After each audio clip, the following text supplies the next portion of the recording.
set? We are all sweat. Alright, so 3 weeks has passed since your adventure in the swamp and the strange encounter with the Fey creatures. Really certain as to what they really were, but they were definitely Fey. And you began making your way ever eastward, getting away from the river and the swamp and everything. And you are now 2 days out from a city in the mountains called Skellini. You're making your way there because they have a fairly well-known festival that occurs towards the end of October. It is now just past mid-October, and you're only about 2 days out, so you're kind of slugging your way along through the forest and everything. But it is late fall, and the rain is almost ever present, and it's been fairly uncomfortable. But you figure if you get to Skellini, you can enjoy the festival.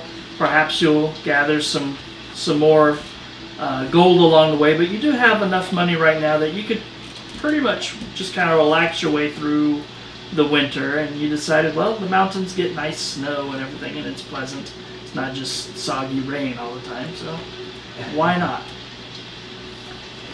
All right. Plus, you have family that's in the area, an uncle that lives in Skellini, so you figure it's as good a place as any to go. But you are camped out for the evening.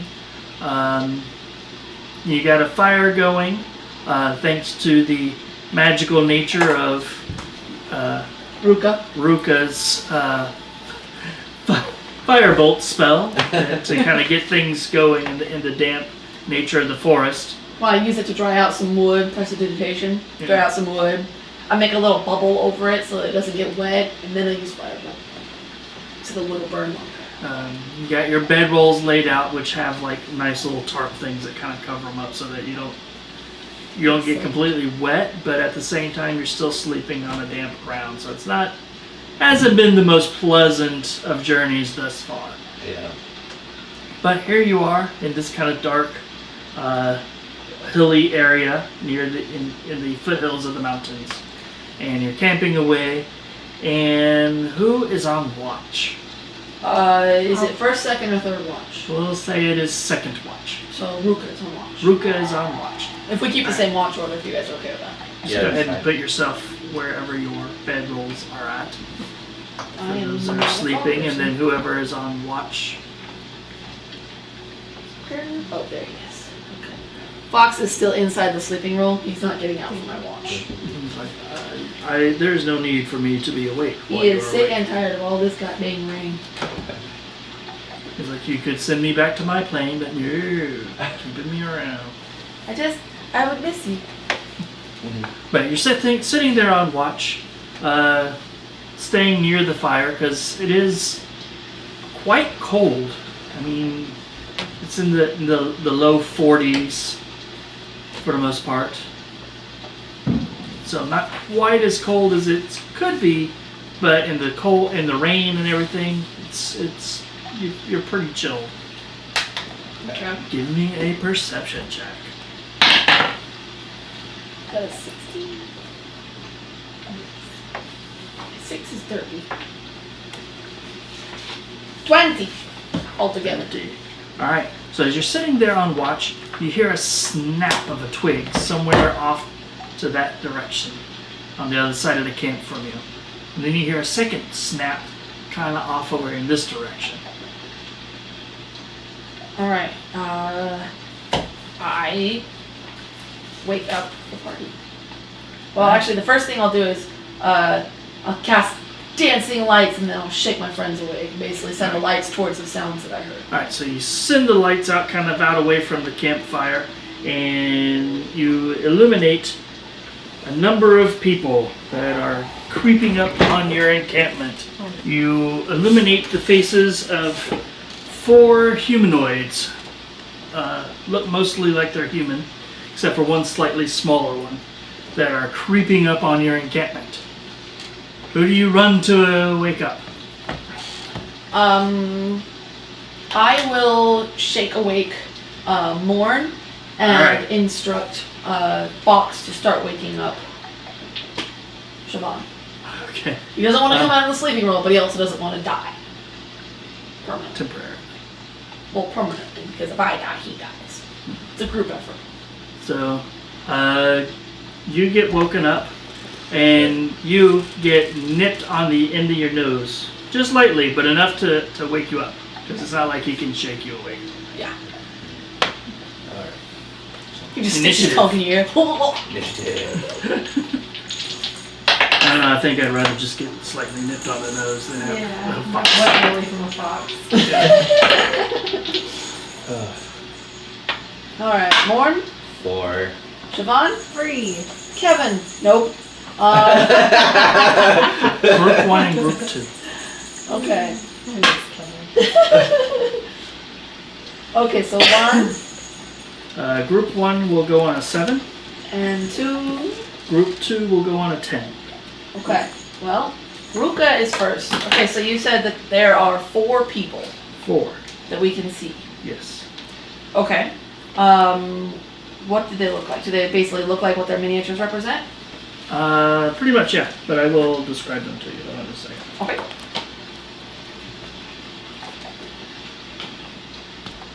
Alright, you see one group looks to be one large, thuggish looking gentleman, and the other one is kind of a thin, wiry, kind of ratty looking kind of guy, almost like a human weaselly kind of dude. He's got like very squished in but pointy features. I mean, he's definitely human, but It's not very. he looks weaselly. Okay. While his buddy is large, muscular, and he's got like a club. Then the other group, you see what looks like might be a halfling or a gnome. You can't really tell at this distance. Standing next to another fairly large, muscular gentleman, wielding a shield and a sword. And the other one had a club, you said?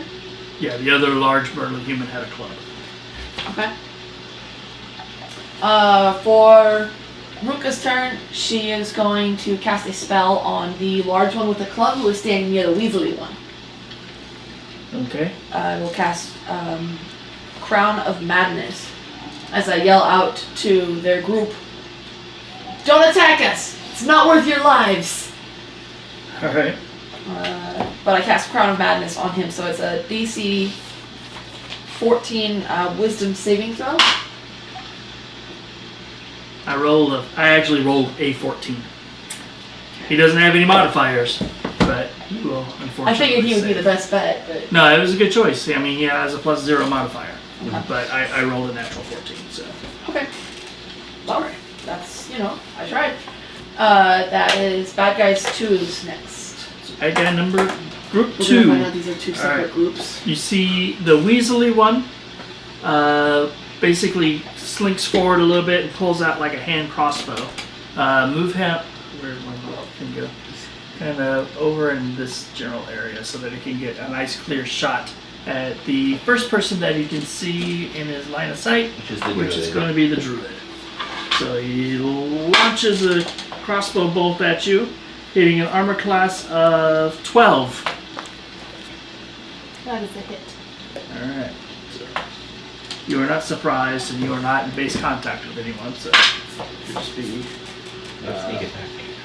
yeah, so 6 points of piercing damage as he launches a small crossbow bolt at you from his hand crossbow at you, piercing you in kind of like the upper part of your leg. The burly one will move the opposite way around that tree that's between him and the group towards the druid. They're just kind of moving around. There. Does he get? He's not No, living. he's still a space 5 feet in between. All right, so he's just kind of moves around the tree and to try to flank you a little bit, and just kind of thumps his club against his palm. He looks at you menacing, his like bald head glistening with all the rain and everything. Okay. It is Group 1's turn. Bad Guy 1. All right, group 1 The one with the shield will move directly towards the cleric. Okay, 20 feet to get there. Alright, so he makes it just fine. As he is moving towards the cleric, the little gnome will move forward 2 spaces. About here. Yep. And quickly assesses the group, and he's like,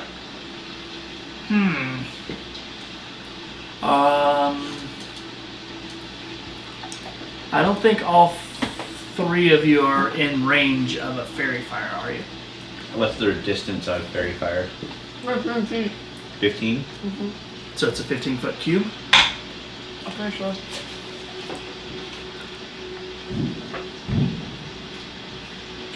Fireworks. Sorry, 20-foot cube. Within range.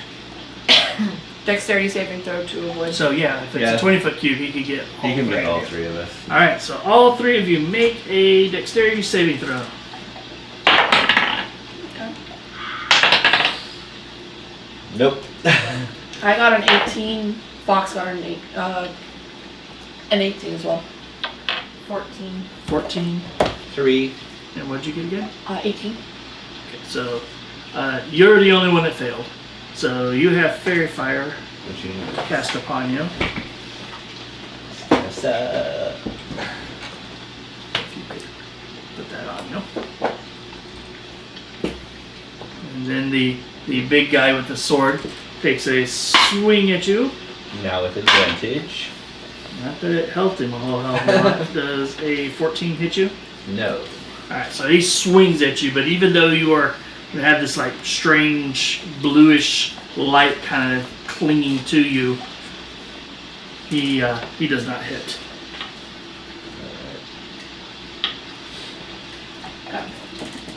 After bad guys group 1, it's group 2. It is bad guys are done. Morn's turn. Alright. So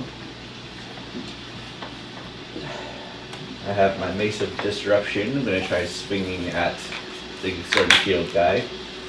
So right now, I doubt he's a fiend or undead, so it's not going to do any much. He is definitely No.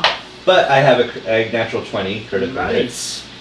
So, That's what no means, by the way. oh, Nice. 13. 13 damage, huh? Yep. Nice.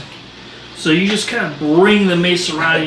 He goes to throw up the shield, but the way it glances off the shield, it takes it right into like his jaw. You see it kind of rings his bell pretty good, but he is still on his feet. But you hurt him pretty good. He definitely felt that. Okay. Siobhan. All right, Siobhan. She is going to turn into a giant spider. All right. And she's going to use spooky. her web on this guy in front of her. All right. So So, tell us what it does. so the web is a ranged weapon, +5 to hit. Okay. The target is restrained by webbing. Okay. So it's 11. 11.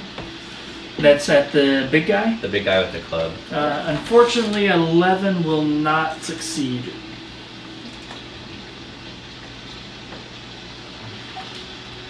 Just kind of missing a little bit. Do you have multi-attack with that? I Critter? don't. No. So, initiative. Morn. 6. Siobhan. 15. That guy's 1. Group 1 gets a 9. Group 2. Gets a 15. Okay. Siobhan and group 2 are simul. So, Siobhan wants to try and bite the big guy with her Mandibles. alright, go for it. 16 to hit. 16 to hit. That is a hit. So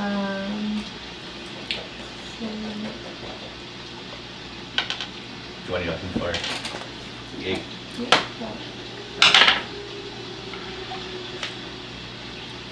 So 10 points of piercing damage, and then he must make a DC 11 Constitution saving throw. You said 11? Yep. Yes. Natural 1. So what happens? Taking 9 2d8 poison damage on a failed save. Alright, So roll 2d8. It just has the average for the Oof. 11. 11?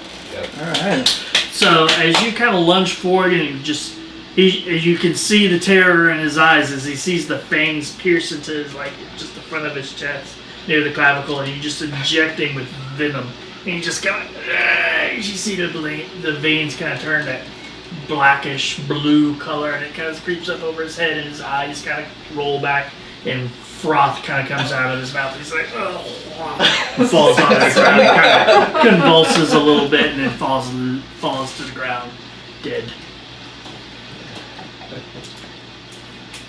She wants to rub her little spider legs too. You can start curling him up a little bit. So Siobhan went. And She was assembled with the bad guys too. Two.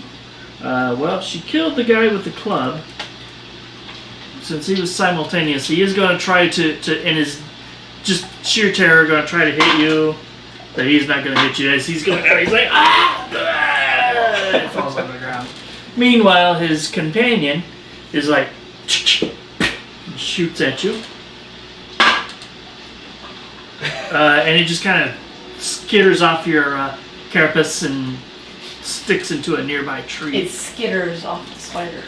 Yep. She turns and looks more fully at him. You do this.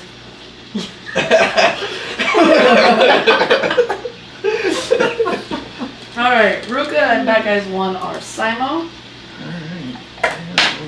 She's obviously got this, so Ruka is gonna go with this, and she's gonna Scorching Ray each of the other three.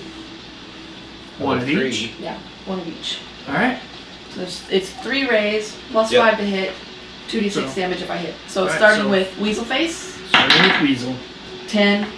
Miss. Armor Purple Hat, Sword and shield. 8. Miss. Other dude, 21! That's a hit. So you hit the gnome. 6 points of fire damage.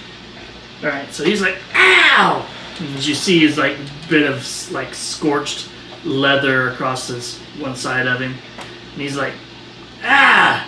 And kind of I told you not to attack us! goes, and points at you. And you see this vine come out of the ground near you and kind of like wrap around you and try to whip you. So he uses Thorn Whip at you. An armor class of 10. Does a 10 hit you? No, even without mage armor. Okay, So it's like, I'm not entangled at all, right? Yeah. So I'll just and I will prance my way around this tree. Okay. Meanwhile, the guy with the sword and shield, he Yeah. just kind of, as you're like casting, he's just like, and then brings the sword across on you.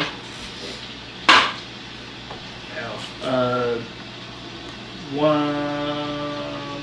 That's most likely going to hit. 21. Yeah.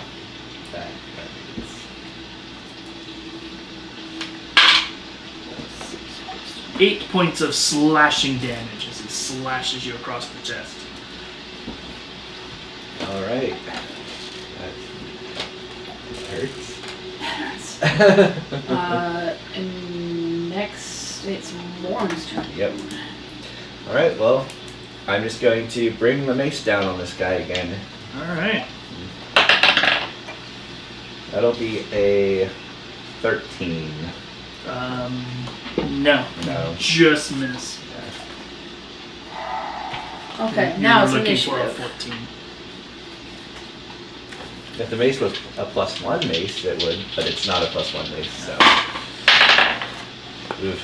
Okay.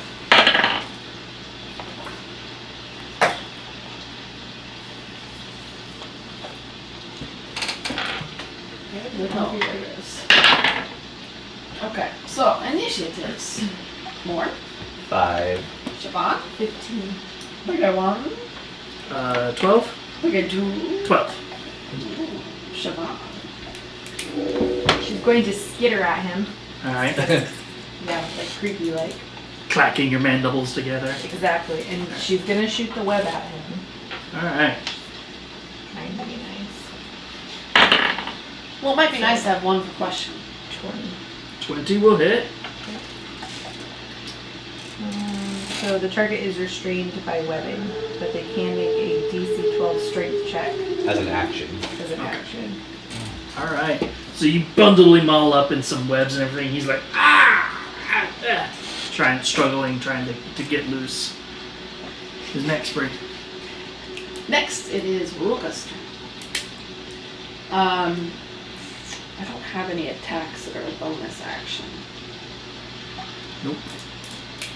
Okay, so she's going to send Fox over to Morn, and Fox is gonna like smack his paws onto the back of Morn's legs, and she's gonna cast Mage Armor on Morn. It won't do anything. He's already wearing. Oh wait, you're probably not wearing your armor, are you? I guess I wouldn't be sleeping in it, huh? I wasn't thinking about that. But, So what's the base for me again? it's 13 13. plus your dex. So I'll have a 14. Yeah, instead. it's basically giving you 2 more than you had, but I can't seem to hit anything with my damage spells, so... So you're not gonna try? Yeah, I'll try again next round, but Okay. that just seemed like the logical choice this time. Both bad guys are Simon. Alright. So, that guy over there is going to try, you said DC 12, right? Yep. Nope. So he struggles and struggles, but he can't get loose at the moment. Meanwhile, the gnome looks at you and is like, ah! And he runs up to his companion. Like there? Yep. And standing back to back with him, he is going to transform into a tiger! If you could. It's a bonus action. Then circle around to bite the cleric. Basically kind of whips around there. He's like, as he's running up, he's like, rah, and kind of skids around. He's like, arr, arr, tries to bite you. And he's not going to. Man, rolling very poorly on his attack rolls. All the bad guys gone? The boss didn't go, struggles, right? He's down. No, the guy the who- sword and shield guy hasn't gone yet. Alright, so he's going to take a swing at you. Oh wait, the tiger actually has advantage. Hold on. Yeah. Tigers don't have pack tactics. They're No, not he's got packing. fairy fire on him. Oh, okay. So then the boss goes. Alright, that will hit.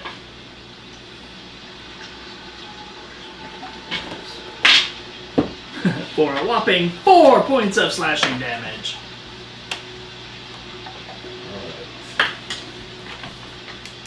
Alright, who's next? Morn, Alright, Morn. What you gonna do?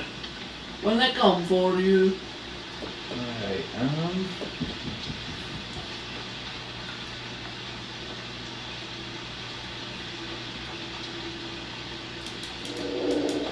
Okay, I probably should have done this a bit earlier, but I am going to, as a bonus action, cast Spiritual Weapon. Okay. I had forgotten that I'll You just can do use that, yeah. this flame. I'll put it behind the guy with the sword and shield. Alright. So first off, I'll just attack with the Spiritual Weapon. Alright. Oof, that's gonna miss.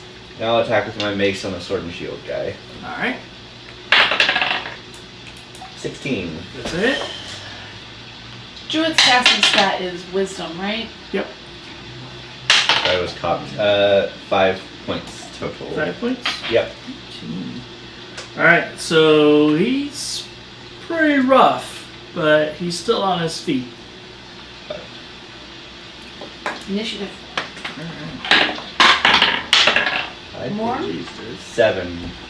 Siobhan, 16. bad guys 1. Bad guys 1 will go on a 10. Bad guys 2. Bad guys 2 go on 20. Okay, so bad guys 2 and Ruka are simultaneous. Alright.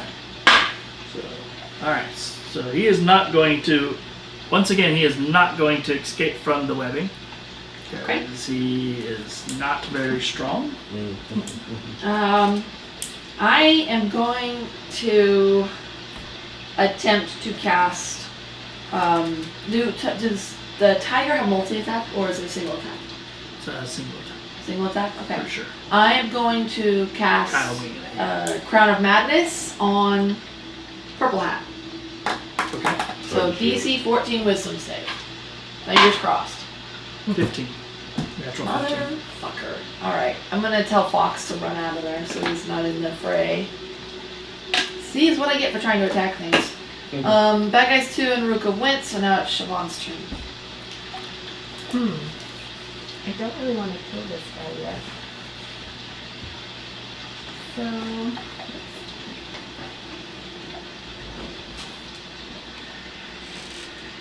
get closer. So he will get a swing at you, but he has disadvantage due to being restrained. Oh, was he in base contact with it? Yeah, he had moved. Him? Okay. Disadvantage. Well, it's a good thing that was a disadvantage because I rolled a natural 20 and an 8, which would be a total of 8 plus 3 is 11. Does an 11 hit you?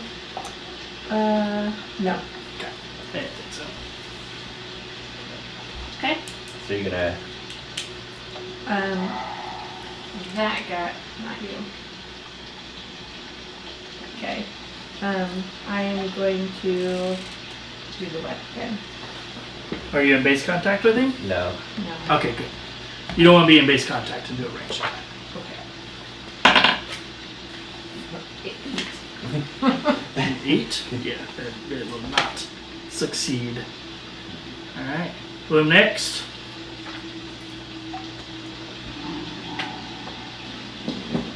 Bad Guys on. Alright.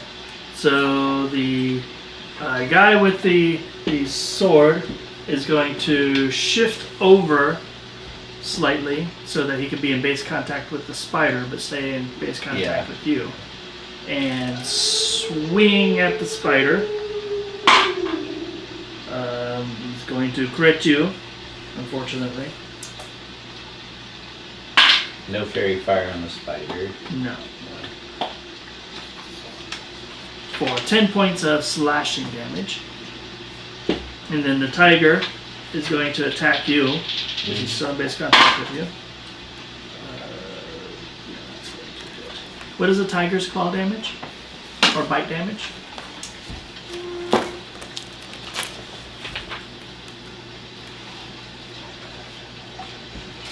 One d10 plus 3. For 10! So it tears into you. Rawr, rawr. That's my savage tiger sounds. Rawr, roar. You are a great dancer. Okay. Morn. It's a tiger and a speedo. Alright.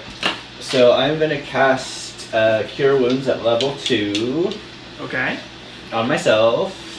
Good choice, good choice. 3, 10, 13. And then as my bonus action, I'm going to move my spiritual weapon behind the sword and shield guy and try and hit him again. Natural 20. Good job. So, for 11 points of damage. 11. Yeah. Alright, good job. So with that, as you swing, as your spiritual weapon, which I'm assuming looks like a mace, like Yeah. just kind of glides up behind him and just cracks him in the back of the head. And It'd be a scythe. No. The deity doesn't have a scythe as a... crack him in the back of the head, and he just goes limp onto the ground. And you already used your action Yep. for healing. Okay. Yep. Initiative. Morn. 11. Siobhan. 5. Bad Guys. 1. Bad guys 1 will go on 18. Bad Guys 2. 4. That guy's one is first. Alright, bad guys 1. It's still restrained. Oh no, one is the tiger. The tiger. He quickly kind of assesses his situation, and you will get an attack of opportunity on him as he will run, basically full movement and dash this direction. Okay. That's a 9. Yeah, that's not gonna hit him. Tiger's movement is what, 50? You have the tiger sheet, so Yes. that's why I asked you. 10, 15, 20, 40. 40? 40. Let's see, 40. Right there, actually. So he is taken off. Alright, who's next? After bad guy 1, it is Ruka's turn. Alright, Ruka, what are you doing? Dum-dum. I want to go. Fuck.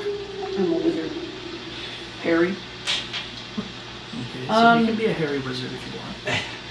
I won't Fine. judge. We are in a European country analog. I kind of had like beef with that druid. With the druid? Yeah. Okay. So I'm gonna magic missile his ass as he runs away. Alright. At level 1? Mm-hmm. So all 3 beams at him. Alright. 6 points plus 1 is 7 points. Plus 1. Plus 1 each? Yeah. Oh, okay. 3, 9. 4, 7, 8, 9. Right. Alright. So as you see he's running off into the darkness, you see 3 of these like blue, what do you want them to be blue? They will be green this time. Green bolts of energy slice through the air and strike the tiger as he's running away. And he kind of hits him in the back of the butt, and it kind of does that thing where they scooch forward a little bit, but it keeps on running. Right, fucker. Tail tucked more tightly between its legs. Fox chuffs at him. Morn's turn. Alright. 30.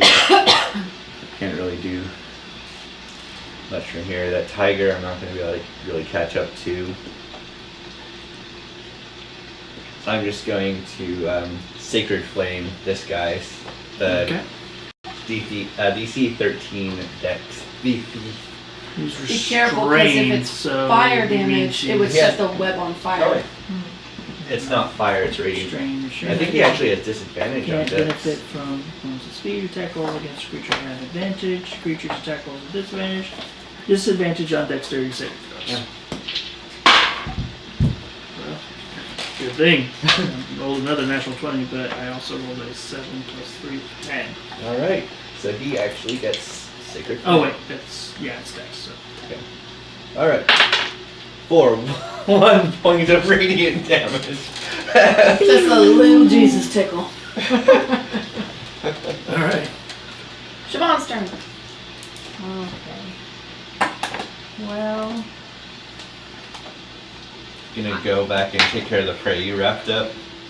hmm, You have advantage on attacks against him. yeah. I guess I will. I will try to bite him All right. menacingly. Skitter up to him. Yeah. Mandibles clacking again. Yeah.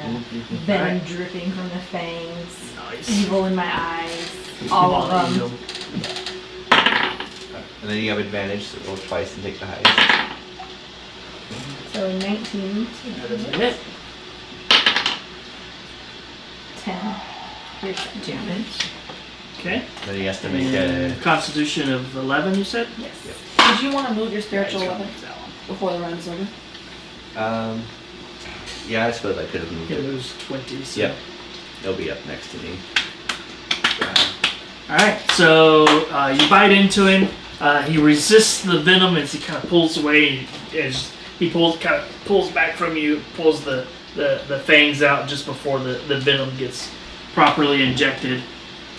But he's looking pretty ragged. That guy's good. Alright, he's gonna make his strength check.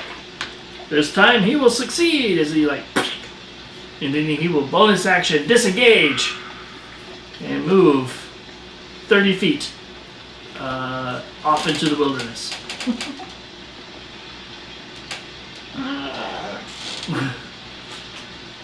All right. Initiative. Initiative. Morn? 7. Siobhan? 2. I guess 1. That guy's 1 will be going on 9. I guess 2. That guy's 2 will be going on 11. Okay. Ruka is first. 1, she could let get away. 2 means they could come back later. So she is going to magic missile the one that's running away. The rogue. They're both running Well, away. the Weasley faced one. Can you? I don't think you can see him.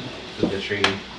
Well, not just that, but it's nighttime. It's like midnight. Yeah, but I had my dancing lights out. Yeah. Spread out where I heard the sounds. Well, give me a perception check with disadvantage.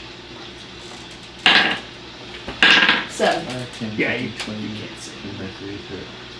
Yeah, because my mace has bright light and 20-foot radius, dim light for initial 20 feet, but he's outside of that. Yeah. So.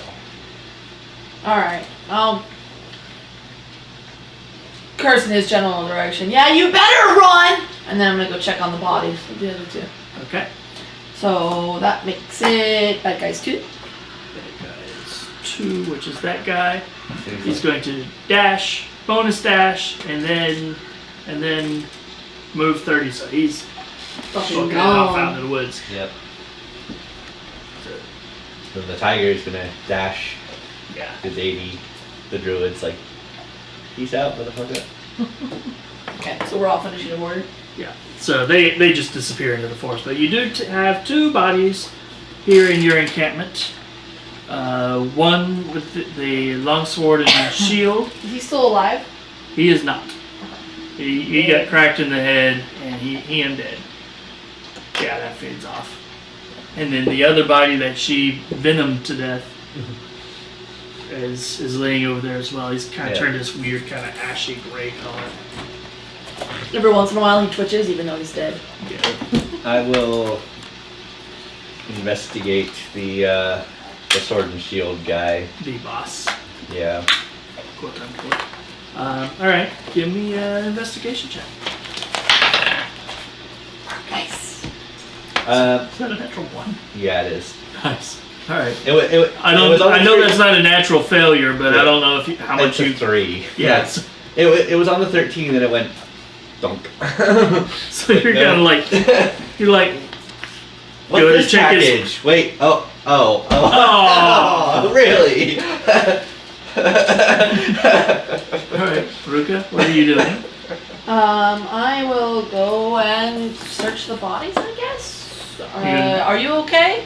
I'm very close to bad health, so I would like Well, once you change back into your regular form, then. to make it. Because I did Oh get, no, I you did had get already, you were in your natural form when you got hit. the first Yeah. time. Yeah. Yep. Okay. I will make a medicine check on her. Be like, well, here, go sit down for a minute, and then I'll just basically try and wrap up her wounds and Because provide you haven't been very hit yet. attention to her. Okay.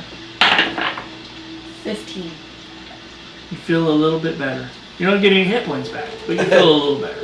Your wounds are bandaged. But when she sleeps, she'll get her hit points back, Yes. and we're in the middle of doing the sleep.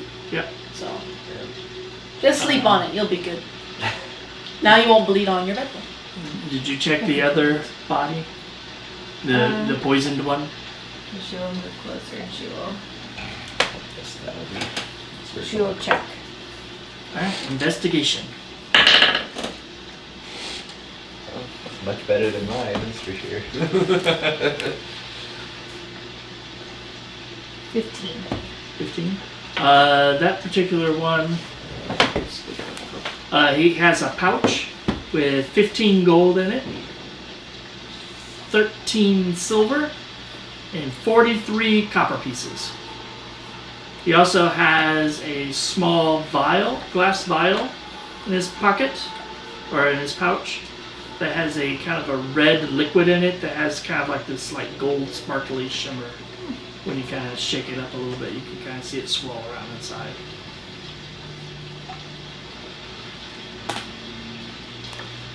Once I've checked on her and made sure she's good to go, can I check the other body? Yeah, you see him kind of like very intensely kind of checking out the body, but he seems to be way more interested in the wound that was inflicted than the actual loot on the God, body. I'm such a badass. Oh. God, You see how the way the back of his head is all kind of 16 for investigation. He has 18 gold, 2 platinums, 38 silver, and 14 copper. And he too has a little vial of red liquid with a slight gold shimmer inside of it. Interesting. I will take that over to my bedroll near the fire, hoist my bedroll up around me, Okay. cuddle up with Fox, and then begin casting the ritual for Identify.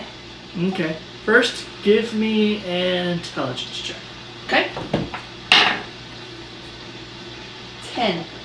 Unless it has to do with potions and stuff, and then Sure. 12. 12. It looks almost exactly like the potion of healing that you already have. Oh, neat. I sniff it. It smells like cinnamon. I open the one that we know is a healing potion. Okay. It also smells like cinnamon. Nice. So I'll pass one to each of you guys. And then, look, I think pretty sure these are potions of healing, like we got from that cleric. You should hold on to it just in case. So Yeah, you we each have now one. have one potion of healing. None of their weapons or armor or anything of significance. If you want to take them to try to sell when you get to town, that's up to you. The Not. long sword is in decent shape, but it's definitely obviously used. It's got a couple of chips and stuff out of the edge. Yeah. The shield is just a simple wood shield. The other guy had what looked essentially like a table leg with some iron bands around it. So, 2 days later, you arrive in this little town called Skellini, which kind of rests nestled slightly up the side of a mountain, but kind of in between two. So it's a slightly higher elevation, but kind of nestled into where this one mountain splits into two separate peaks, kind of giving it like this weird like V-shaped valley kind of behind it. The village itself isn't particularly large. It has maybe about 1,000 citizens in total, maybe a little bit more. I mean, there's not really a sign out front that tells you anything about it. But as you're walking into the city, you see a quaint little village for the most part. Simple houses with thatched roofs. There are a handful of stone, and there's a few wood structures kind of mixed and matched throughout the entire village. There's no defensive wall of any type around the city, so there's no gates or anything like that around the city. But its location kind of up on this like little bit of a ledge, this little plateau between these mountains, kind of gives it kind of a natural defense, in that there's really only kind of one way, this kind of like a ramping hill / road that kind of goes up to the village itself. So it's mostly defended. As you are arriving, you see that they have stretched a banner between two tall posts. It says, "Welcome to Skellini and the annual Oktoberfest." You see, in spite of this nice banner that's up there, though, this village itself doesn't seem to be in a very celebratory mood. There's banners and streamers hanging from the various buildings and shops. You see people walking around. There's a handful of like small booths set up by probably local vendors, maybe a handful of traveling vendors that have set up for the festival. But it's quiet. You don't hear any music or the children playing or anything that gives the sense that there is a festival going on. As you're kind of walking around, everybody's kind of dour and glum. No one really greets you. You see two guards standing where the road kind of makes its way into the village, kind of standing off next to one of the posts. They're just kind of, one of them's eating an apple, kind of chewing away, and the other one's just kind of half asleep next to him, and they kind of board. They chat to one another. They kind of acknowledge you guys coming in, but they don't try to move to you to intercept or question you or beyond like a simple like glance in your direction. They don't interact with you at all. I'm gonna walk up to them. It's Okay. like, who died? Everyone's so dour right now. We haven't received our shipment of ale. The mayor purchased a very special shipment of ale for the celebration, and it hasn't arrived. That's terrible. And Oktoberfest without ale is Not really Oktoberfest. I mean, we have food. You kind of look around and you see that some of the vendors are like kind of going to waste, like the traditional like big roasted turkey legs and pretzels and all kinds of sausages and sweet rolls and all kinds of things that you could potentially eat. There's a big sign that says beer battered fries, but they've kind of just crossed out beer battered. Yeah, they're just onions that have been kind of fried a little bit. Oh. They have roasted corn on the cob and stuff like that. That's basically like on a skewer or whatever, but that you could eat. But there's Where's the mayor? he's in his house. And they just kind of point down there's like a main street that kind of runs and kind of winds a little bit. For the most part, it's a straight shot. You see a large dwelling at the far end of the road. Between here and there, you can see that there's like a market square that you're not quite to yet. I say we buy some snacks and we go talk to the mayor about the ale shipment. Maybe we can figure out what happened to it. yeah. But snacks. Snack sounds good. Thank you, sir. Enjoy your apple. Thanks. Rather be having a cider, but I'm on duty. Do you have any water? Do you have a drink already? I do. Thank you, though. Oh, well, here. Let me try something real quick. And I'm gonna boop his water and use prestidigitation to make it taste like cider. That's a hell of a trick. Thanks. Hey, But I probably shouldn't be drinking cider while I'm on duty. it only tastes like cider. It's still water, but it's a good taste. All right. The other guy's like, Fox just rolls his eyes and runs off towards the onion rings booth. So, all right. So as you kind of make your way away from the kind of entrance into the town, you see a couple of kids kind of off to one side. They got like a leather ball that they're kind of just lazily kind of kicking back and forth to one another. They're maybe only like 10 feet apart, so just kind of kicking a little bit, and it kind of rolls over through like the muddy street. The other kid will stop it with his foot and kind of kick it back.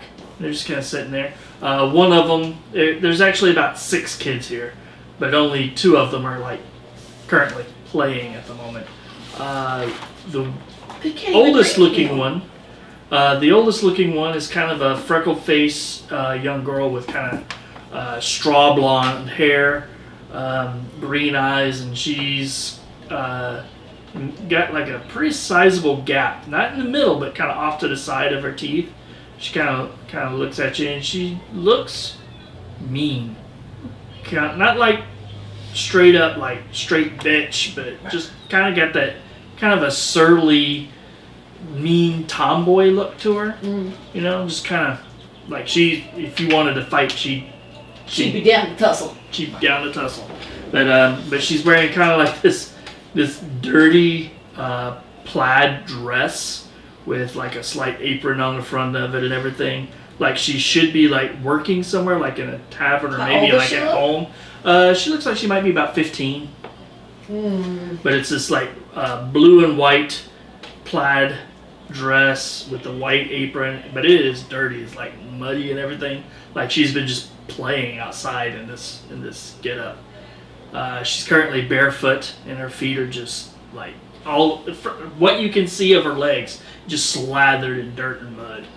And her hands and everything, she's got like a big streak of dirt across her face. And she just kind of looks at you. She kicks the ball back over to another boy that's roughly her age. maybe just a little bit younger, and you're pretty sure it's probably her brother because he has the same spattering of freckles on the face, same straw blonde hair, only it's like all kind of messed up. It's got like some twigs in it and everything. He too is just completely dirty, and he's wearing like a set of overalls with the legs are pretty short. The pants only come to just below the knee, and they're a little tattered. He is also barefoot and just dirty as all get out. And you look at the other kids, the other 4 kids, varying ages between, you'd say, like 10 and 13-ish, kind of scattered amongst them. 2 boys, 2 girls. So a total of 3 girls and 3 boys. Very much kind of look like hillbilly Brady Bunch for the most part. Just kind of sitting there. They're all kind of looking at you as you walk up to them. The older girl's like, "What do you want?" Well, we're actually going to the mayor's house. That's up there, right? She kind of points. "I'll tell you where it's at for a copper piece." Well, we already know where we're going. "Then why are you asking?" You asked what we were doing, and I told you. I like your ball. "Thanks. It's not mine though, it's his." She kind of nudges towards the older boy. So, I get that the adults would be down because there's no ale, but why do you guys look like you're sucking lemons? "Well, to be fair, we had 2 balls. And then the other one got taken. By who? Who would take a ball? We don't know. We went out in the woods looking for it. Because we're pretty sure we left it out under this tree. But it's gone now." How many children are in this town? Kind of looks at you. "I don't know. 30 or so." Oh, so more than you. Maybe one of the other children is playing with it. "They wouldn't dare take our ball." I'm not doubting that. "So how about that copper piece?" I give her a copper piece. Kind of takes it, is like, "Thank you kindly." Puts it in her pocket. "I'm assuming you travelers are going to be looking for a place to stay. If you want the best place to stay, go to the Boar's Head." All right. What's your name? "My name? Kelsey." Well, Kelsey, I hope you have a wonderful afternoon and that the ale gets here shortly. "Well, I ain't too concerned about no ale. I just want to see if I can get my ball back." Couldn't you get another ball? "Well, if I gather enough more of these copper pieces, sure, I can go and buy one at the store, but How much is a ball? 5 copper. 5 copper. Yeah, it's kind of hard to come by. If I were at home doing my chores, I'd probably be able to get it pretty good. Will you share the ball with these other children? Then, yeah, I mean, a ball's not fun by itself. depends on what you're doing with it, but yeah, I can see your point." I'll give her a silver piece. Look, you can buy 2 balls now. It's like, all right, you know what, you're a pretty good person. Tell you what, I'm going to do you a solid. All Don't right. go to the Boar's Head. Place is garbage. I'm getting mixed messages here. What you want to go is go to the Weeping Willow. All right. That's the inn you want to go to. It smells a lot less like dead pig. Well, that's definitely not a fun smell. All right. I'm gonna get moving, but. And I walk away. Alright. Alright, so you kind of make your way down the road past them, and you do see a handful of other kids. They're kind of playing, doing their own thing. I'll walk between these Quietly. 2 from now on. Well, we didn't have any of those when I was growing up. Intimidated you into giving him money. If you've ever played Catan with me, IRL, you would know this is nothing new. I think I have. Alright. So you're making your way past, and you see, like I said, you see some other children kind of like inside alleys and stuff like that, or just kind of playing. And you get to the center of town, where there's basically the main street that you came in on, and then there's like a cross street that kind of comes across it. And in the very center is a fountain. And standing in the center of the fountain is a statue of a big ram. On the back of the ram is a dwarf holding a massive keg on his shoulder. It's this big statue made out of granite. At least that's what you assume that it is. Most of you are not stonemasons, so. But there's a fountain, and out of the keg is like a steady stream of water, kind of like a fountain. It kind of splashes down into the water down below. You said it was what was riding the ram? A dwarf. A dwarf. A massive ram. A massive ram. Now, this is not a dwarvish city, so seeing a statue of a dwarf with a keg, this is a little out of place. Yeah. Is there a placard?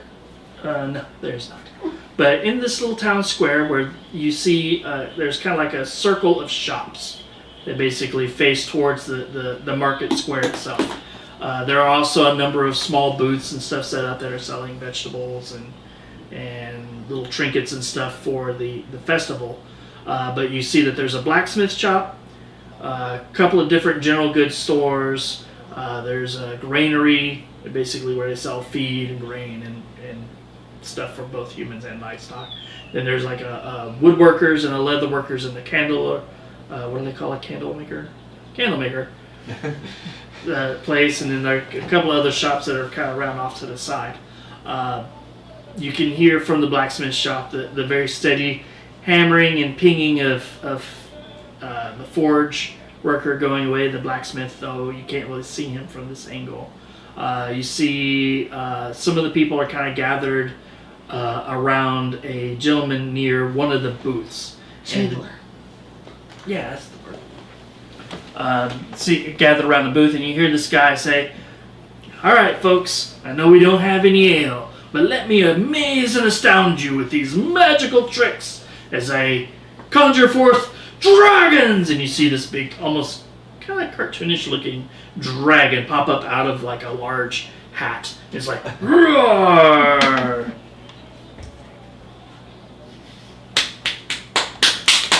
And it kind of disappears. Thank you. Also, be amazed as I make this little girl disappear. And he like holds a rag over her and he's like, and pulls it back and she's gone. But if you make perception checks,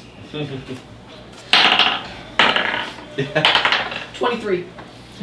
you see her basically duck back behind the little booth.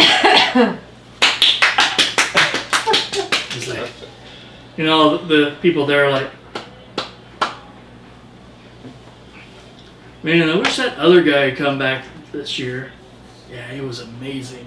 You got the group of people kind of meander off, generally unimpressed with this guy's mediocre tricks. Politely trying not to make eye contact. He's like, no, don't go, folks. I have better tricks. I promise. I'll watch his tricks. Okay. Stops. Now this gentleman is very obviously just a very young guy. Maybe 18. Kind of a dark black hair. Very short chopped hair. He's got a mustache, but you can very easily see that it is literally just kind of drawn on. So it's like this little pencil mustache that comes into like the little curl. He's got like the top hat on, and he's got like a little bit of scruff on his chin, but it's not actually grown into like anything. He's wearing a very cheap suit, basically like a white shirt that's a nice button-up shirt, and that's kind of stained and worn, and a jacket over that's with the tails and everything. Some slacks and some shoes that are a little bit oversized. They have like large buckles on the tops of them. He's like, reaches into his sleeve and he, whoosh, the fake flowers pop out and he's like, ah, for you. She takes them graciously. He's like, now then, you guys are being very kind. I will show you the absolute best trick that I can possibly do. And he begins to, reaches over and he picks up this little orb. It's this white orb, kind of about the size of a grapefruit. He holds it up. He begins chanting, Arwam Shalabim Shalalafralam Hiya! And he throws it up in the air and it cracks open, kind of like an egg in midair. And you see this large bird kind of like pop up out of it and then soar around him. Knowledge Arcana. Like it's like a falcon. It's a pretty good sized bird. I got a 17 on my Arcana check. It is not magic. You see the halves of the thing, the orb fall into the ground. The bird swoops down and lands on his shoulder. He's like, thank you! As nobody's actually applauding. That was crazy. How did you do that? He's like, no, it was magic. Please press the digitation to make the sound of like 10 people clapping. Okay. The falcon kind of looks at you and bows. I offer it treats. Okay. It takes them. What do you offer it? Some of the dried meat rations that I got. I've got rations. So. Takes it. Like, I know I'm not exactly the best of entertainers. I appreciate your kindness. Well, everyone has to start somewhere. How long have you been doing this? A week. See, you're killing it for a week. Yeah, that's pretty good. Do you know any, are you magically inclined at all? I'm trying. I actually do know one spell. Yeah? Yeah. What do you know? And he's like, kind of looks around. He's like, okay, stand back just a little bit. Back up. He kind of moves out into the kind of an open area, looks around, makes sure everybody is back up, and he does Thunder Wave. Ooh. How do you know that spell? Just kind of know it. I know two other like little simple spells, but they're not very useful. And he like says some words, and you see like a little purple, tiny, like a regular sized human purple hand appear that you can kind of see through. Mage hand. And Okay. then he's like, reaches over and he touches one of the halves of the orb. He touches it and it glows. You know, that's a good start. What's your name? My name is Peter. Peter. Peter. Peter, do you live in this town? I do. Can you tell me a good inn to stay at? Because Kelsey gave me mixed reviews. Weeping Willow. Okay. Hey, do you want to come and get some lunch with us and maybe we could talk some more about magic? Perhaps, but I'm trying to earn some coin here first. What if I buy you lunch? We should probably go see the mayor. Okay, but Siobhan's Alright. gonna give him 5 silver pieces. I was like, well, that's very kind of you. Oh, no, that's a good idea. That's a good idea. I will also give him 5 silver Archie, pieces. sing for the people. Ooh. And the bird just kind of looks at him like, and just flies off. Archie! No, seriously though, my fox is the same way. I would show you, but he ran off to go get onion rings without me. So, he doesn't even have any money. Well, I appreciate it, and if you guys are at the Weeping Willow later, I will see you there. That'd be great. I would like to talk more magic with another, arcane inclined person. Nothing against you guys, but you've like trees and you've got like a religion and I mean, I turn into animals. that's really, really cool. Yeah. But you don't need a spell book to do it. No. I'm like the kind of person that has to write it down. Well, what if he doesn't need to write it down? Well, then I'm just being disappointed later.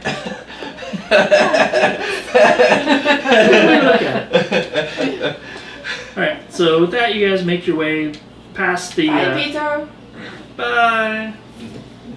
As you make your way past the town square, you pass continue down the main thoroughfare, and it opens up into kind of a semicircular open area where you got the mayor's house, which also doubles as like a town hall of sorts. It's basically directly in front of you.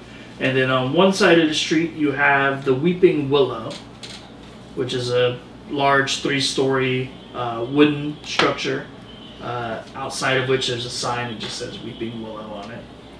And then on the other side, you see another inn.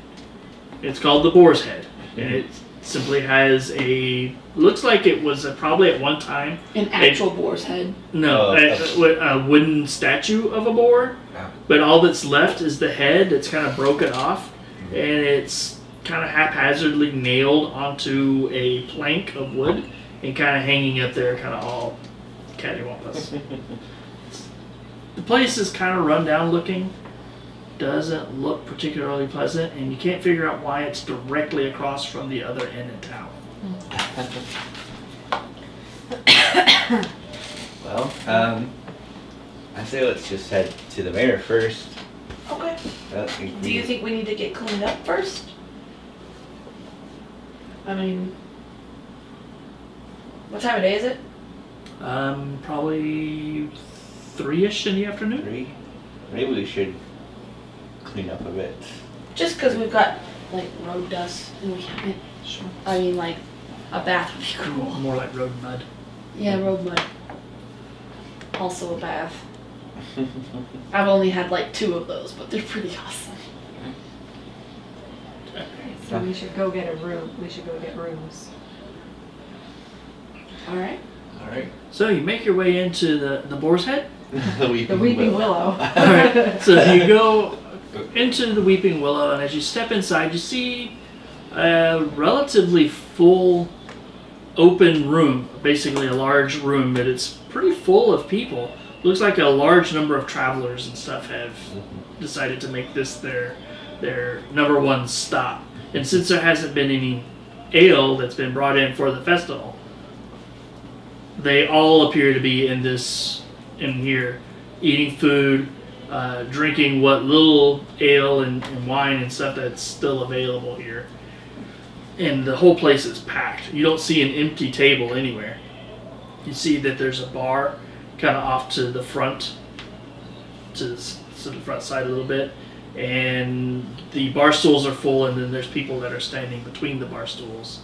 They're all kind of talking and chatting, and it's kind of like a steady drone of noise in here.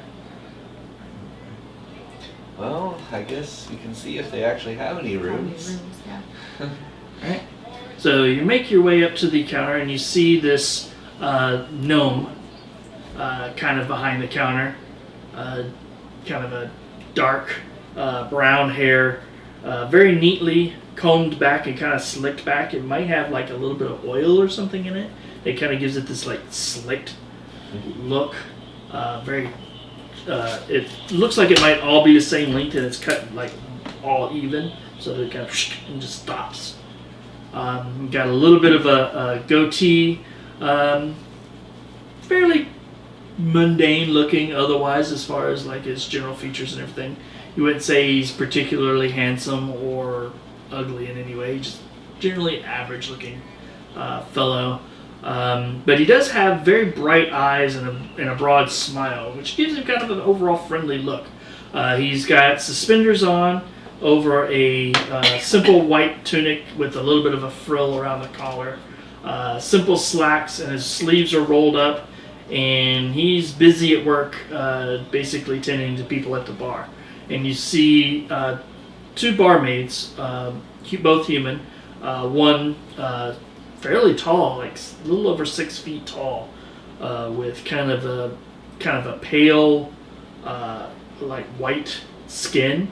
Not quite what you would normally say is like just like a pale person, but kind of an almost odd white color to her skin, and these kind of bronzish colored eyes. Her hair is basically roughly the same color as her eyes. She's walking about and she's serving people, platters of food and everything. While the other one is a shorter girl, probably about 5'4" or so. You would guess that she might be in her late teens. She's bouncing around. She's got this like curly mass of hair all around her head, kind of an auburn color, kind of deep brown eyes, and a broad smile, like just a little smattering of freckles across her cheekbones and the bridge of her nose. Both are dressed in the same basic uniform, the very standard barmaid kind of dress with the bodice and everything, and they're just kind of going around about their business.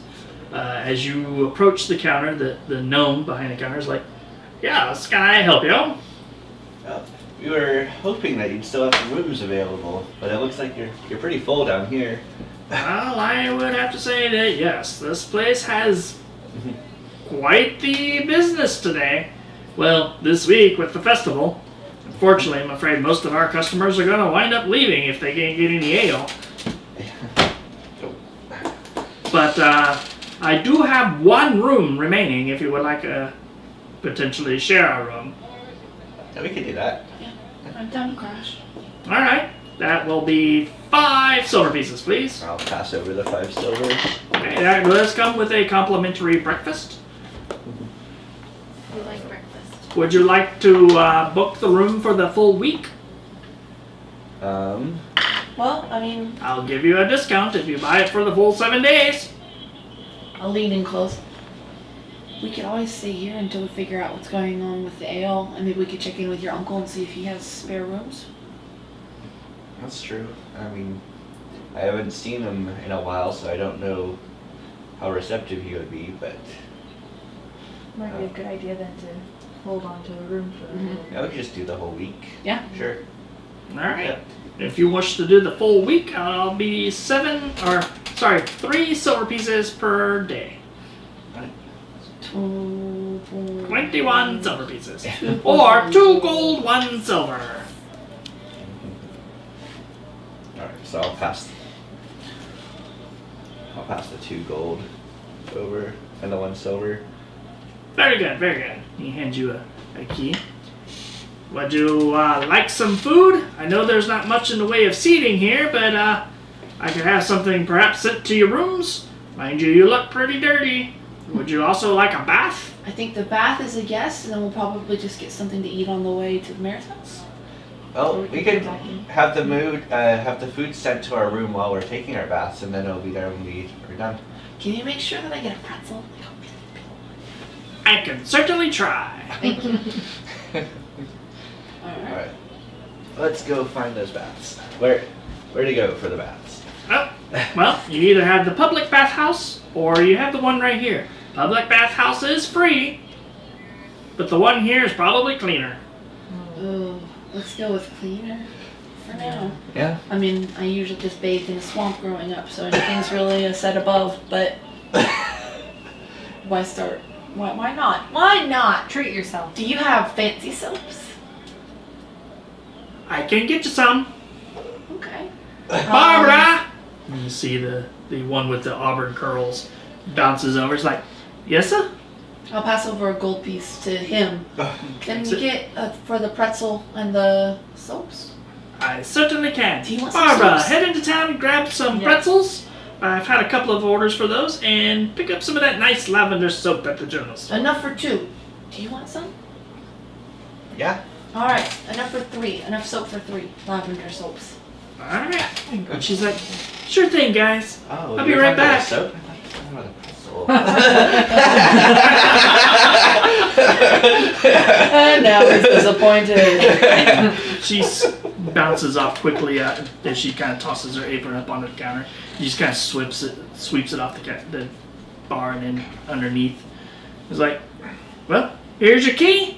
I will get the baths ready. Once you get all of your things put away upstairs, just come back and see me, and I'll make sure that Samantha over there ushers you down to where the baths are. Alright. Let's head our way up to the room and Alright, so you check make out your the way views. up to the stairs, and you find that you are staying up on the 3rd floor, kind of in a far corner. You do have a window that kind of looks out, but the room itself is fairly small, being only maybe about a 10 by 12 room. Has a single bed, with, like, just for a person basically. It might hold two if they're very friendly. But there is also a trunk that has a lot of extra blankets and stuff, and a couple extra pillows. So you could probably make it relatively comfortable. It's definitely more comfortable than what it was when you were out on the trail. Even if we use our, bedrolls and stuff, it, with the blankets, it's cushioning. It'll be fine. And it's not cold. Yes. So is there like a fire pit in here? Or? There is a small grate that's in one of the corners that heat seems to be rising up out of. Also a slight amount of steam. Does it smell like food? No. Does it smell like soap? Kinda. Baths must be under us. Nice. All right. So, baths, then food, then mares, Yep. Yes. Alright. and that's how we proceed. Okay, so you go back downstairs, and as you get to the bottom of the stairs, you see the really tall, pale girl. I say girl, she's probably actually 22-ish. So, woman. He kind of looks at you, he's like, "You ready for your bath?" Yeah. She's like, "Follow me." She takes you around to the side of the stairs, and there's like a door that goes basically down into the basement area. We're in Venechia, right? Mm-hmm. So I'll ask her. Your name's Samantha, right? Yes. Are you from Venechia? Not originally. Where are you from? You seem really tall. Oh, my father was a Nord. That's Reinhold? No, Nordregal. Oh, okay. You know that place. It's a land of basically really brutal barbarians, Goliaths, furbolgs, and a variety of other less savory creatures and tribes of orcs and ogres and... And that's a good reason to move. My mother sure thought so. Well, do you like it here? Well enough. It's pleasant. It's quiet. I only have to knock a head or two every once in a while. We'll try and keep it that way. We'll behave. Mostly. She leads you downstairs into the stone cellar of the place. And you see off to one side is a large contraption. It's this big metal, not really a box because it's round, kind of like a cylinder with kind of a cap, a domed cap on it. It's got like big metal pipes going everywhere, and it seems to be has a fire inside of it. You see there's like a little gauge up at the top, and you see a little needle like bouncing back and forth. It's a furnace. And you see that there's a big, probably like 3 or 4 actually of these rather large pipes that run into it, and as it goes in one side and comes out the other, you see that there's like, in some of the joints, there's like a little bit of steam escaping. And she goes over and That's terrifying. and the center of the room is a what looks like a large wooden wash tub, but it's like huge. You're talking like grape mashing sized tub, about 3 feet deep and about 12 feet across. It's got a little bit of water in it, about halfway filled, and then there's a pipe directly above it. She goes over and she starts turning this wheel, and you see this scalding hot water start pouring into this thing. And as that's doing that, she goes over to a cabinet, opens it up, and pulls out some towels and sets it out on like a little bench, and goes back over, kind of looks at the water, kind of puts her hand in it, kind of swashes it around a little bit. You want it really hot or lukewarm? Between the two. Yeah. Yeah.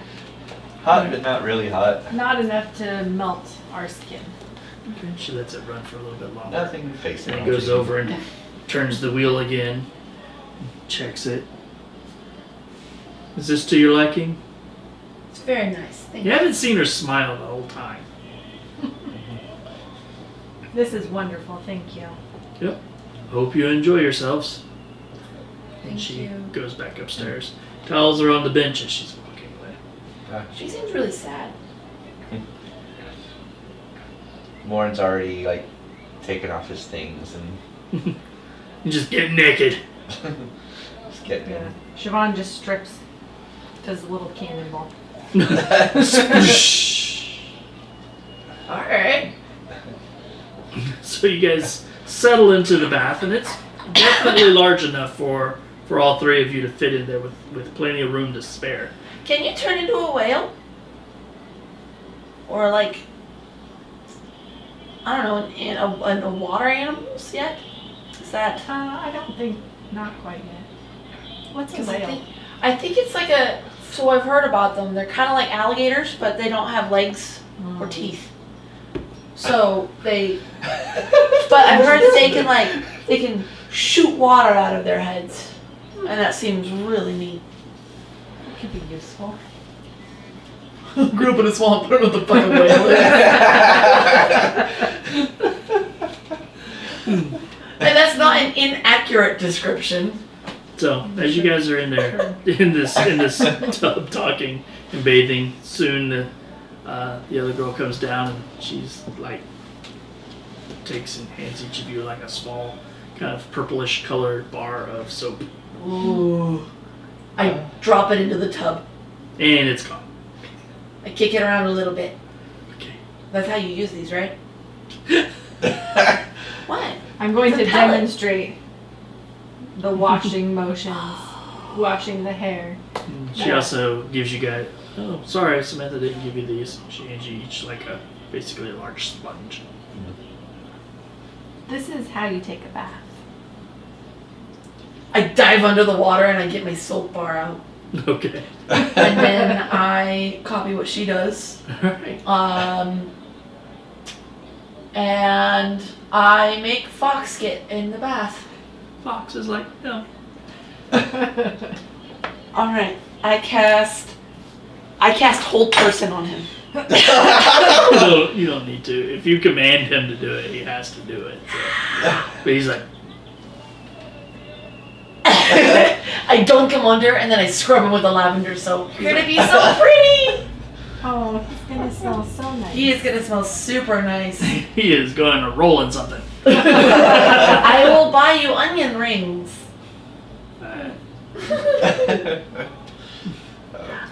I don't know if you've ever seen a wet fox, but it's pretty pathetic looking. Especially when their heads are still dry, but the rest of them is soggy. They just look like drowned rats. Pomeranian. Yeah. But you guys enjoy a very pleasant bath. You can get done and All nice and pruny. all very pruny, but it's a very warm bath. Something that you guys don't get huge opportunities to take advantage of. So you guys linger for a little bit, enjoy it until finally you get out, dry off, and I'm assuming you guys brought down a change of clothes to Yeah. change into. Then head back to the room where hopefully food is. Yep. awaiting You get to us. the room, and in the middle of the room is a very small table, basically like a little folding wooden table with a large platter of food. It's a pretty big variety of food, some various like steamed vegetables like carrots, onions, broccoli, just kind of like a mixed match of different vegetables. A little bit of venison to one side, a couple of slices of ham, 3 pretzels, and a loaf of bread, and a little bit of cheese, and there's also a bottle of wine. Oh, isn't this a nice spread? I open up the bottle of wine and pour myself a glass while I go get some cheese. Alright, cheese to go with your wine. I load up a little plate with nibbles. Alright, I put it on the floor for Fox. Fox enjoys. I load a second plate. It's for me. Alright. Do you guys discuss anything while you devour your food, or you just eat and go on to the So- mater? I mean, we don't have a lot of information. Do we want to figure out maybe though? I mean, we got attacked by bandits on the way to town. Maybe the ale shipment. Got attacked. Gotta talk to you. Yeah. I would assume that the mayor would know more about what happened to it, if anything, like where it was coming from. Yeah, his tracking information probably hasn't updated it. What's that? Well, sometimes messengers come and tell you when your package is coming. Oh. I think. I've heard stories. You know a lot for someone that grew up in the swamp. I've read some books. Like we used to take books He used to from people. kill Uh-huh. people and steal their books. And some of their books had just interesting information in them. So I know a lot about some things and not a lot about other things, like whales. I don't know So, anything about whales. Those books, did you believe all of them to be true, or do you think there's fiction in there too? I mean, one of my aunts, Agnes, really liked books that they were kind of like love stories, but there was a lot of adjectives in them. So I'm not sure that those ones were necessarily true. But I don't know. I mean, we live in a world with unicorns and magic spells. So what's not true might be true in someone else's reality. Very wise. I mean, kind of, I guess. I read it in a book.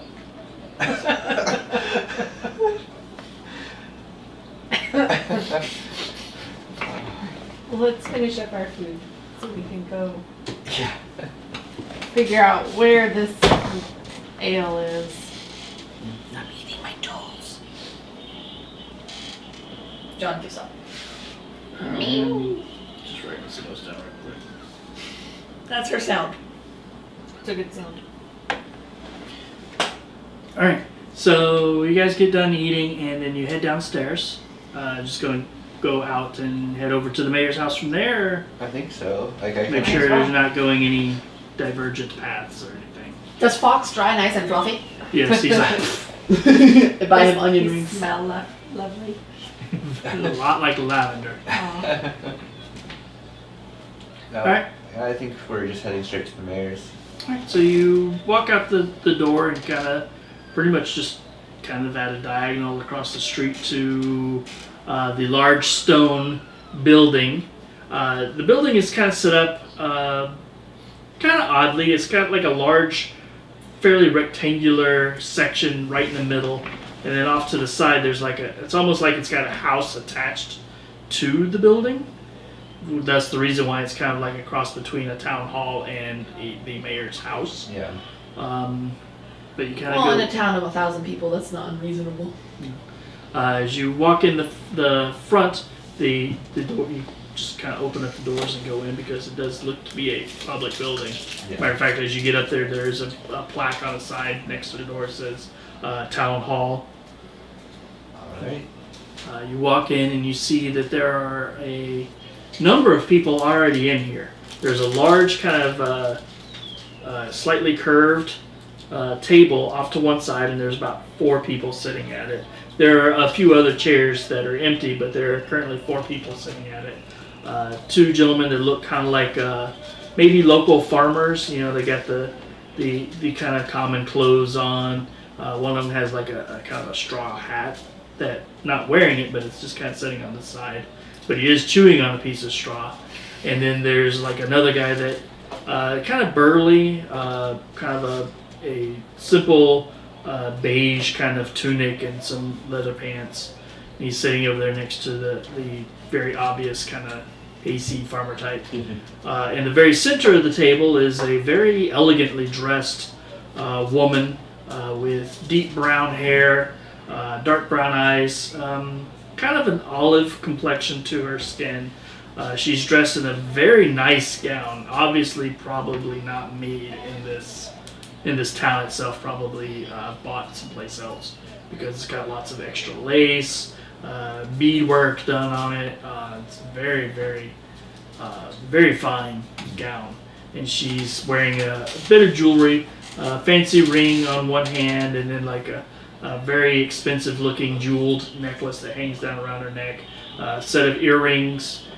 She's got like a little like a headdress type thing on with like it's like draping pearls and stuff that kind of comes down around with like a little slight centerpiece right in the middle of it. Her hair is done up in a kind of a tall bun, and she's sitting there listening to some of these group of people, probably just general townsfolk, are complaining about the lack of the ale, what's going on, what are you doing about it, blah blah blah. And then there's like another person that's kind of sitting off to the side on this curved table, listening, but not participating in the discussions.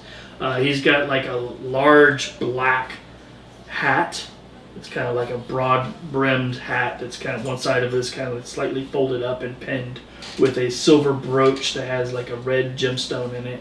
And there's like a large kind of a peacock feather that comes out the side of that. He's got a black vest on, a large poofy white silk shirt with ruffles around the cuffs.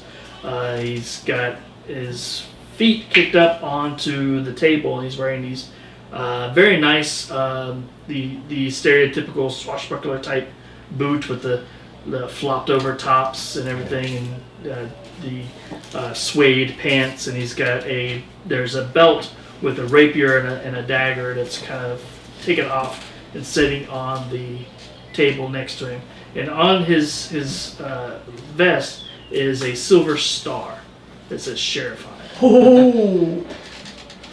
The sheriff is very musketeer-like in his He has the musketeer like long mustache with the goatee and everything. And He's his got is like not the drawn on. it is not drawn on. There's like the little bit of a mole like off to one side, and he's just kind of got like this crooked smile as he's watching everything. His hair is long. He's got like the like slightly curled bangs in the front, and his hair is long and it's like curled on the ends.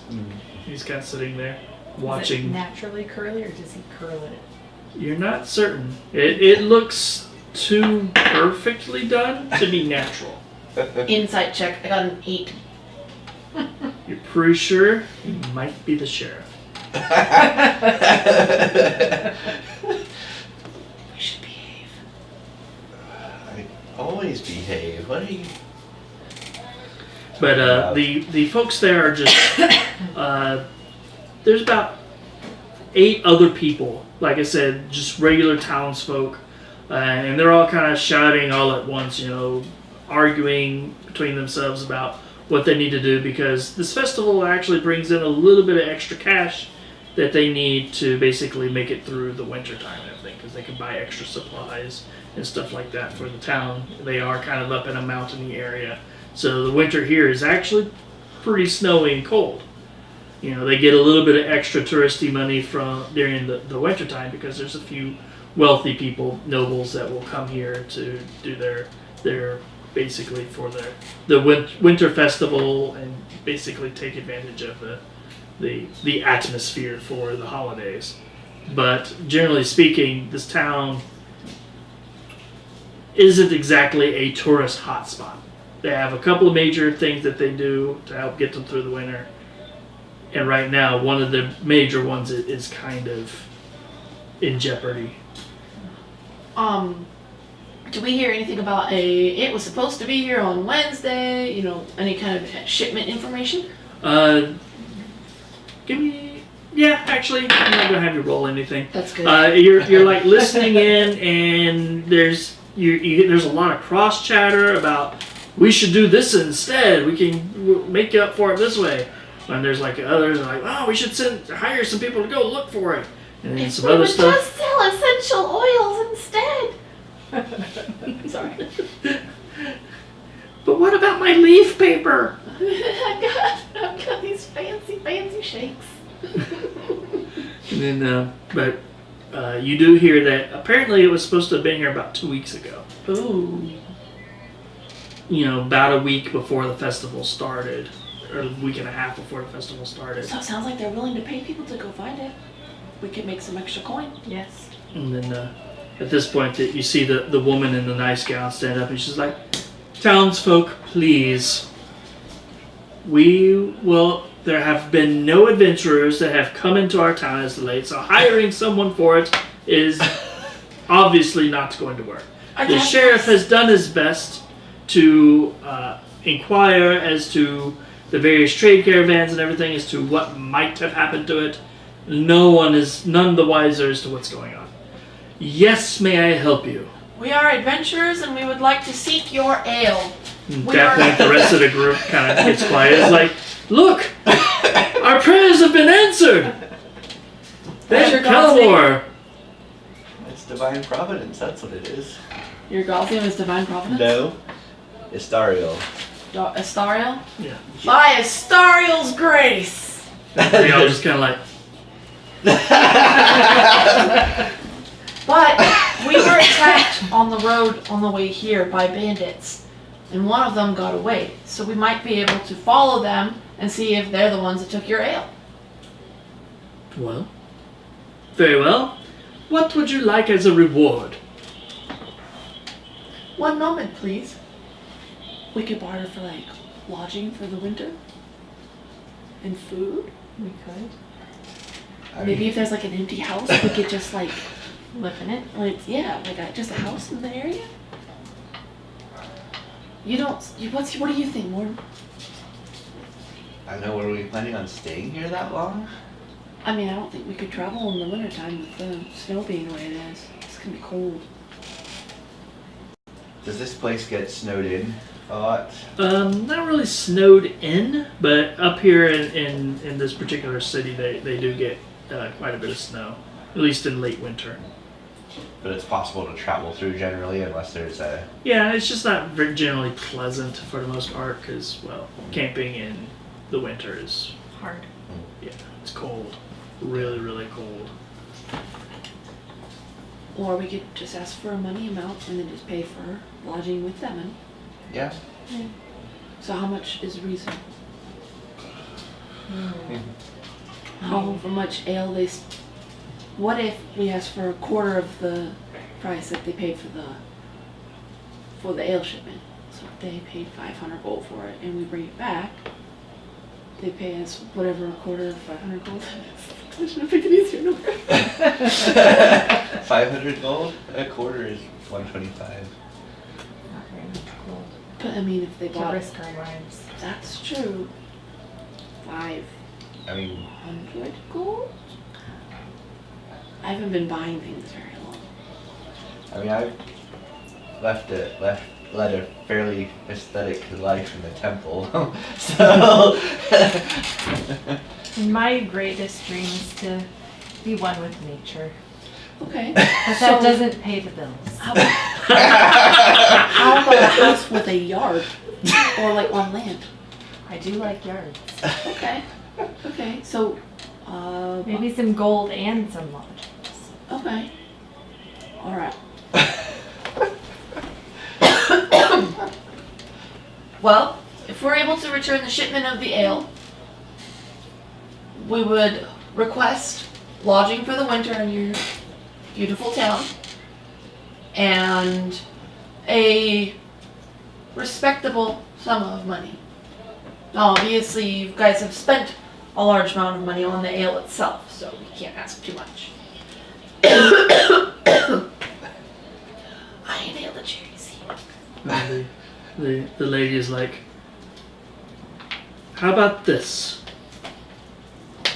She's trying to look respectable. There is an old home on the edge of town that is currently vacant. We can lend it to you for the winter and pay you a modest amount of 50 gold pieces apiece. That should easily carry you through the winter for all of your needs. I'm okay with that. Yeah? Yeah. I think that's reasonable. Could we get perhaps some... On one particular thing though that needs to be done, we need it back within 2 days. That's reasonable. We would probably have to set out immediately. Where was the ale coming from? From the coast to the south, Isn't that the direction Along we the- came from? along the south road. No, you guys No, we came from the north. You so came. Okay. it would have been the same bandits. Oh, well, they don't have to know that. Alright. And it was supposed to be here 2 weeks ago. Yes, roughly. How was it being Was it in a guarded caravan? Do you know if it was being shipped up the river? Well, there's no river that comes to here. It's the coast. Sea, ocean. I thought there was a river. There's a river by the that's my swamp. toes. But Fuck off.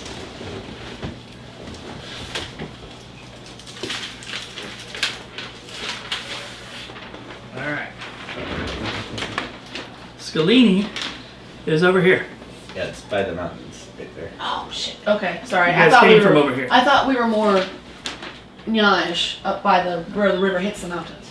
No. Okay. We pretty much went from Calvaria to Skellini, Okay. which is basically across here.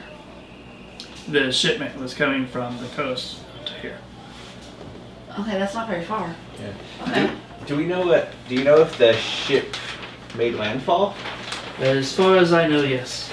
Okay, so we need to find That out is, where. that is like a week away from here, so. When did you last have an update on the delivery of the ale?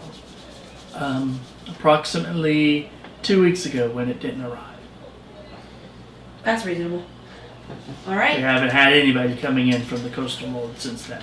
And were they just Hey, docking hey, hey. on the coast, or is there a town that it was coming There's a from? small port town there. Very small, but we get most of our trade through there because it's much easier than caravanning all the way across the For sure. through the forest and everything. What was the name of the port town? Tinson.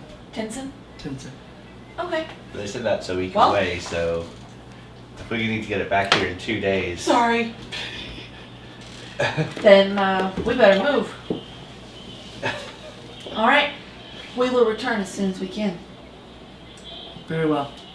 What is your name, ma'am? My name is Rowena Tantalo. Hello, Rowena. I am Ruka. This is Morn and Siobhan with an S. Very well. She's like, you should probably get started. Yes. Alright. Rowena Tantalo. Dendalo. Close enough. Yeah. And she's the mayor, yeah? Yep, she is the mayor.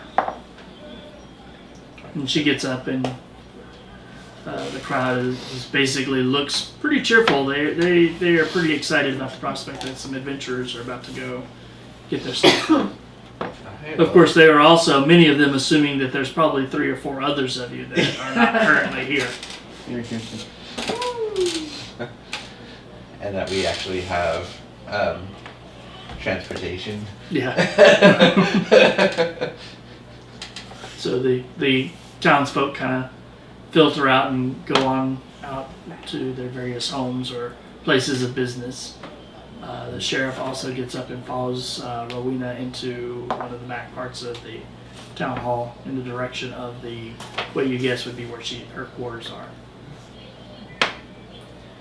What are you guys doing now that you are left alone in the council hall? Well, there's probably nothing, no papers or anything on the council table, anything like that. I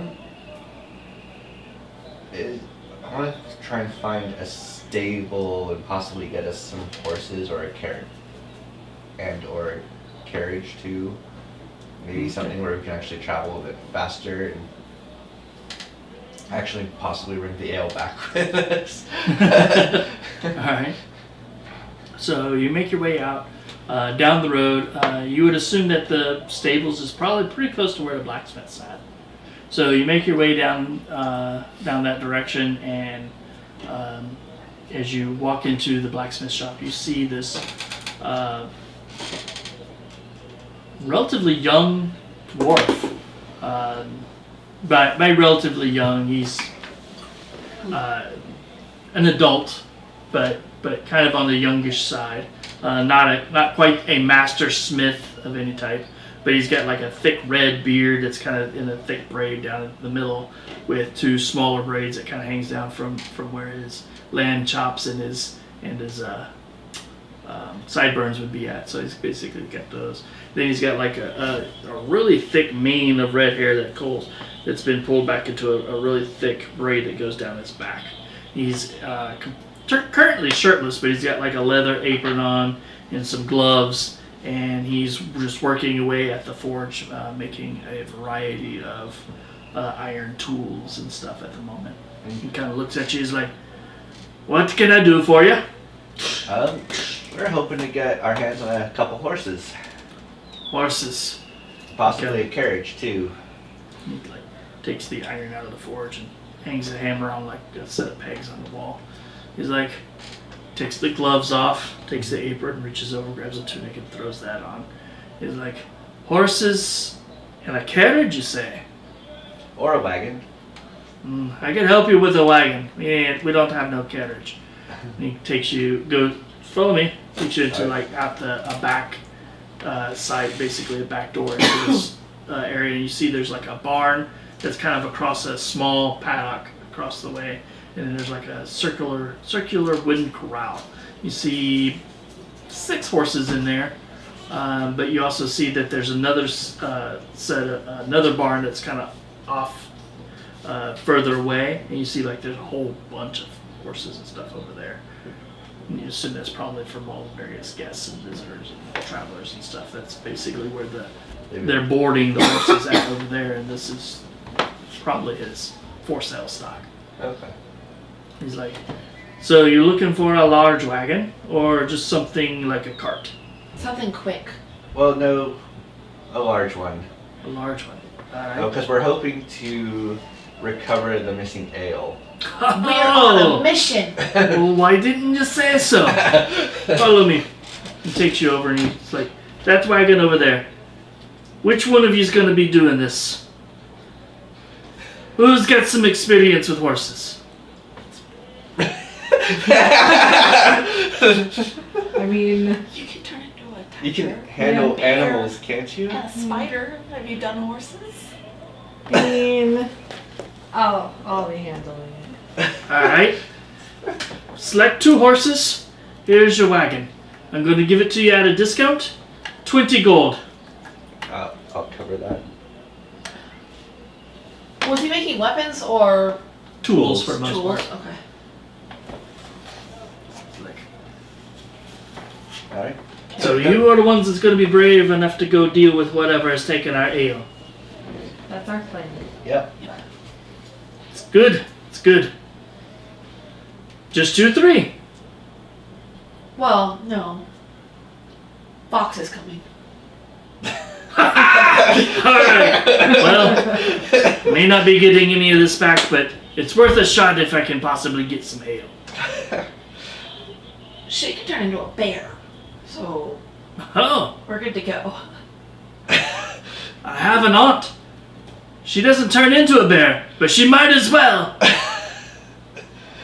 Is she... No. That's good to hear. Yeah. If you like, I could ask her if she wants to go with you. I have an aunt, but she's meaner than a bear.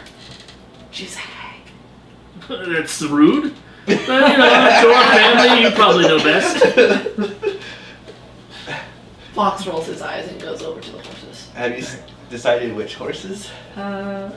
Make an insight check. We need trustworthy ones. Yeah, we need the best ones. Be knowledge nature. Or With With nature, advantage, potentially right? animal. Because she can turn into animals. You have nature as an ability? Or as a skill? Yes.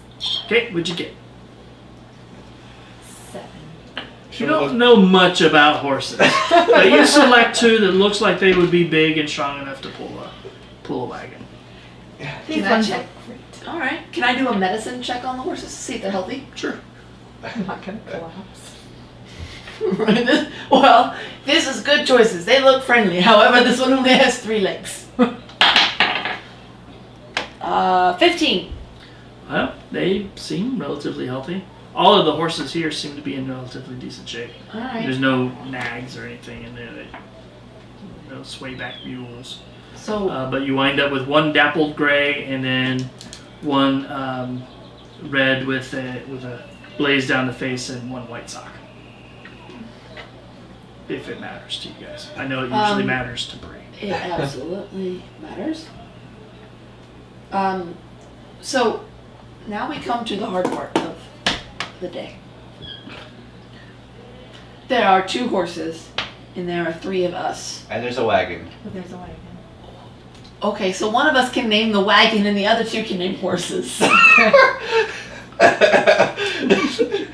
I don't need to name anything. If you go ahead and name the horses, you can name the horses. Okay, which one do you want? The gray one. Oh, okay. Yeah. All right. I'm gonna name it Jonathan.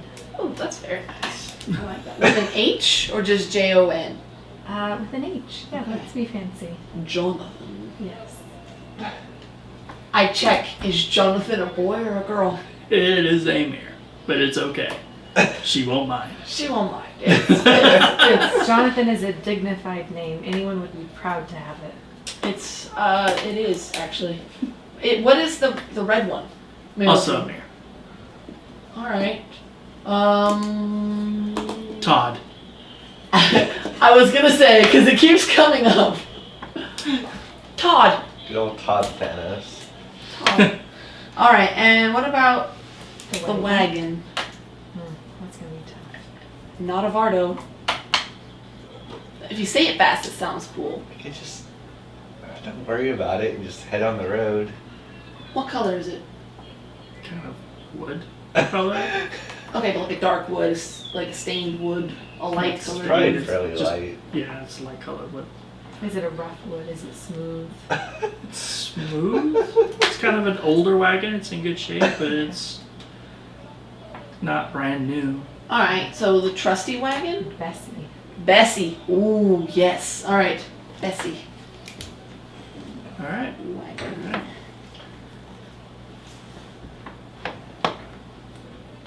Jonathan and Todd have got this. Let's go, Bessie. Climb inside the wagon.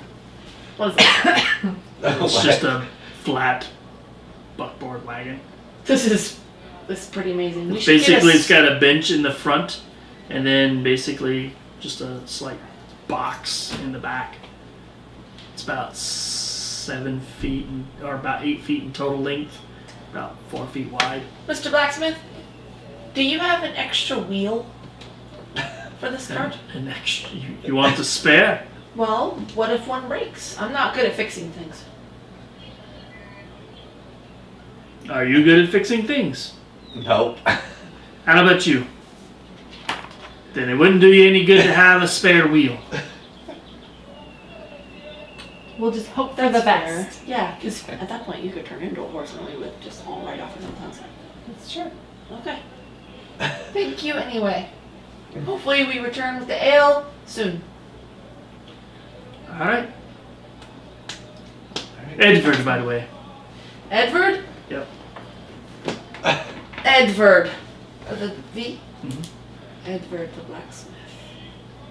Well, Edvard, I am Ruka, and this is Siobhan with an S, and this is Morn with no U. Good to meet you. Now go get my ale. Alright. Yes.